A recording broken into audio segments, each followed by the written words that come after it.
it's Jade from Boho Bookworm. Welcome back to my channel. This is my ridiculously late December wrap-up. These are the books that I read in December. I absolutely adored Fangirl by Rainbow Rowell. I thought that this was such a cute book. It definitely lived up to the hype. And Rainbow Rowell's writing is absolutely gorgeous. It's very different from anything I've ever read. It's young adults, but it's refreshing. The story is about this girl who's got a twin sister called Ren, and she is, what's her name again? Oh, Kath. Kath and Ren, quite original. They're about to go off to college together, and then Ren decides to branch out and she wants to go off and get different dorm rooms and meet new people and la-di-da. Kath is quite antisocial. She's quite a well-known writer on a fan fiction site, and it's just her story about kind of growing up and first love and moving on with life. Then I read Cinder by Marissa Meyer. I finally jumped onto the Lunar Chronicles train and I'm so happy I did. This book is gorgeous. I had no idea what fairy tale retellings were or what cyborgs were. I think it's the first sci-fi I've ever read and I absolutely loved it. It also lived up to the hype. In fact, it exceeded it. It was a really great retelling of Cinderella in a quite a nerdy, geeky way. Cinderella is a bit of a love story, but this isn't. You think that maybe her and Prince Kai could, you know, have a little thing on the side, but it's nothing about love if you think about it really. It's about this deadly plague that's attacking the town and they're trying to find this cure for it, or the antidote is with this evil queen from the moon, and it's just really good. Then I read, I think it was Let It Snow, and this is John Green, Maureen Johnson and Lauren Miracle. I mean, I originally picked this up because I really liked the fact that John Green had a short story in here. I love John Green's writing. I think that it is absolutely stunning, but his book was really disappointing for me. I just felt like the other two stories gave me more. John Green's one, it was just too bland. It didn't really have anything life-changing and magical in it. It was just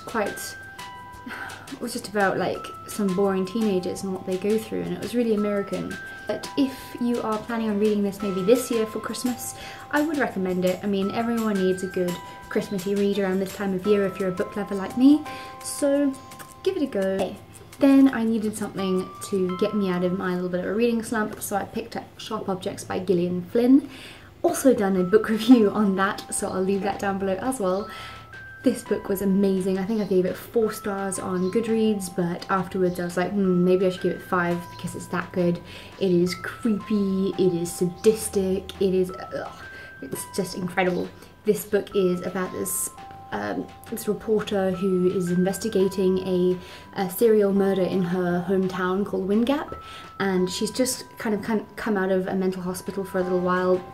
She's been cutting herself open and carving words into her skin and stuff, and as she's investigating the murder, she quickly discovers that she's got a lot more in common with the murdered girls than she thought, and it's just, you know, I think this was Gillian Flynn's debut novel and it just was amazing. Not as good as Gone Girl in my opinion, but still great. And then lastly, I'm probably going to get so many unsubscribers for even saying this, and I've been contemplating whether I should or not, but I picked up Illuminae by Amy Kaufman and Jay Kristoff, and I desperately wanted to love it. The hype has been unreal for this.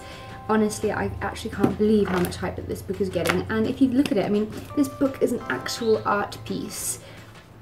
Like flip open to the one page that's got pretty much nothing on it, which is just fantastic. Well done, Jade. But, you know, mostly I can't even find any that at the moment. Okay, but it is actually a really beautiful book if you flip through it. Also a sci-fi, and I just couldn't get into it. I tried my absolute best. I didn't care. Cinder was the first sci-fi book that I've ever read, and I loved it, so I was like, oh, maybe I like sci-fi. But then I picked up Illuminae, and firstly, I mean, I got 206, 207 pages in, and the formatting for me was very strange. It's just not the normal type of book that I'm used to. It's not the format that I enjoy. And yeah, I mean, even the romance to me was quite bland.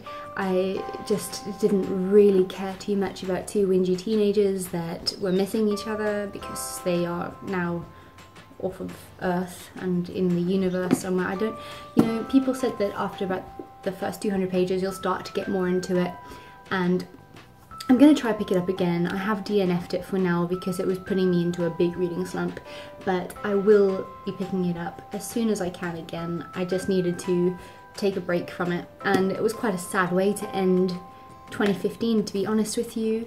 And you never know, maybe this year I'll try it again and I'll absolutely love it.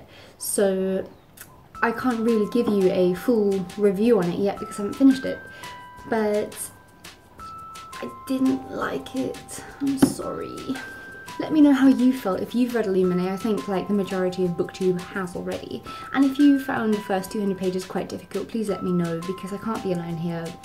And you know, the format, if you've got anything that you can contribute towards this conversation, that would be great, because I can't be the only one that DNF'd it, or you know, for now DNF'd it at least. So that's what I read in December.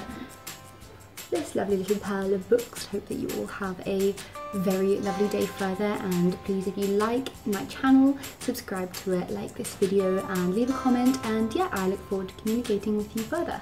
Have a lovely day, as I've already said. Bye.